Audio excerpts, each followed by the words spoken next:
Hi friends, నేను మీ ఎరవస్ పిల్లని. Friends, అమ్మ వాళ్ళు ఇల్లు కడుతున్న విషయం అయితే అందరికీ తెలిసే ఉంటుంది.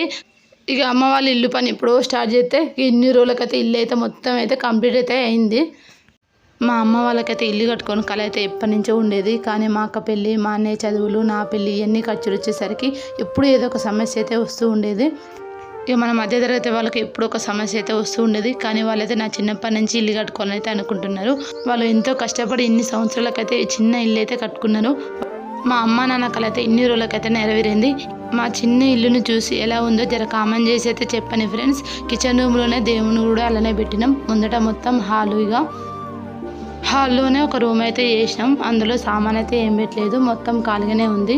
ఎందుకంటే మొన్ననే పెయింటింగ్ వేయడం అంతా అయితే పూర్తి అయితే అయిపోయింది. ఇక సామాన్ అయితే అంతా అయితే తీసుకొచ్చి ఇక రూమ్లలో అయితే సదరాలిగా. ఇక మొన్నటి వరకు కొత్త ఇంట్లో ఏదో ఒక పని అయితే చేస్తూనే ఉన్నారు. కరెంటు బిగియడము, పెయింటింగ్ వేయడం, అట్లే మేము అనుకోకుండా ఇళ్ళకి కూడా అయితే పోయినాం. ఇక ముందడైతే హాల్ అయితే వచ్చింది, టీవీ, ఫ్రిడ్జ్ అలాంటివన్నీ అయితే సామాన్ అయితే సదరాలిగా. ఇక అందరం కూర్చొని సరదాగా అయితే ఎక్కువసేపు అయితే హాల్లోనైతే ఎక్కువనైతే ఉంటాం. ఇక మెట్ల కింద బాత్రూమ్ అయితే వచ్చింది. ముందడైతే కొంచెం ప్లేస్ అయితే ఉంది.